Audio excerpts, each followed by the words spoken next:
Bill O'Reilly. He always comes with an announcement so I can prepare myself. Bill O'Reilly is here again. What are your current feelings about the state of play?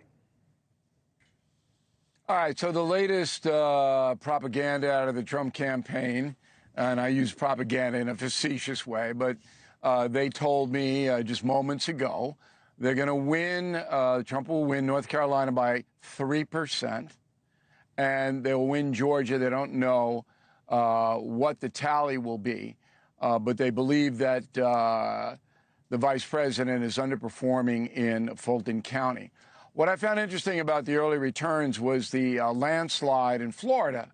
So Trump outperforming his performance 4 years ago in the Sunshine State by more than 1 million votes, including Miami-Dade. That's pretty interesting because it's a very diverse state. Everybody knows that.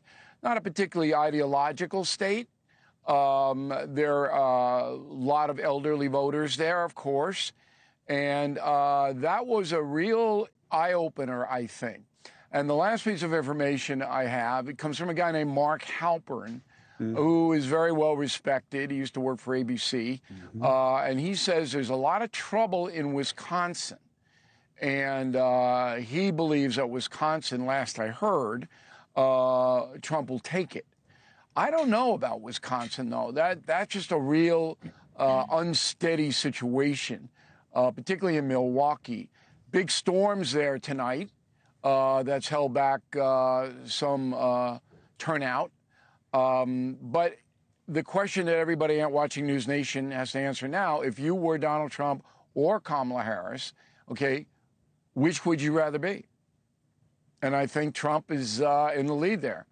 I think Trump's got a better shot at it. Well, in the context of whether or not you think you're going to win, if you just ask it as a blanket proposition, who would you rather be as a person, I think you might get a different indexing of answers. I'm looking at the radar right now. The weather moved through in Wisconsin, so we'll see what it meant overall. But, of course, if she loses Wisconsin, that's a big deal. You know, if she loses Wisconsin, it is a very difficult map for her. Bill, though, what's interesting, and I think you're right to point out, I have enormous respect for Halpern and his sourcing and his analysis as well. You've had him on your show. I've had him on mine. But the one thing I think is interesting about Wisconsin is it's quite close to Iowa. And that is where we got that poll a couple of days ago with women breaking heavily for Kamala Harris. And as we watched through this night, and Steyerwalt was talking about finding connective tissue, isn't there an argument to be made that if Donald Trump ends up losing, the connective tissue is women? The theme of the evening is that Donald Trump alienated an awful lot of women because of how he talks, and that this was his race to lose and was unable to bring it home.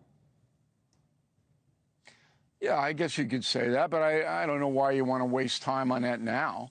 At the same time, well, the what should we be Register talking poll about? came out in Iowa. Bill. Well, that's always I'm just going to tell you right now. At the same time, the Des Moines Register poll came out in Iowa. An Emerson College poll came out at the same time, and had Trump up by 10. But the media didn't report the Emerson College poll. So Iowa's going to go for Trump. Doesn't really matter. There's not a lot of electoral votes there. But my point is, at this juncture, and I think that your guys back me up, Trump has a bigger percentage chance to win. Yeah.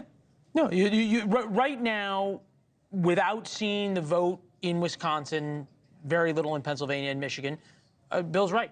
I mean, the path to victory for Donald Trump, as we sit here at 9:08 Eastern, there's a lot more path for him than there is for Kamala Harris. Right. Yeah, especially in the vacuum Harris has got to run the table. Right. Harris has got to run the table. And, you know, it's pretty hard to do these days with such a divided country. But if Trump does lose, it will be women who put Kamala Harris in the White House. There's no doubt about that. Independent Republican women. Look, hey, thanks for watching. Go to joinnn.com to find NewsNation on your screen. And don't forget, click the red subscribe button below to get more of NewsNation's fact-driven, unbiased coverage.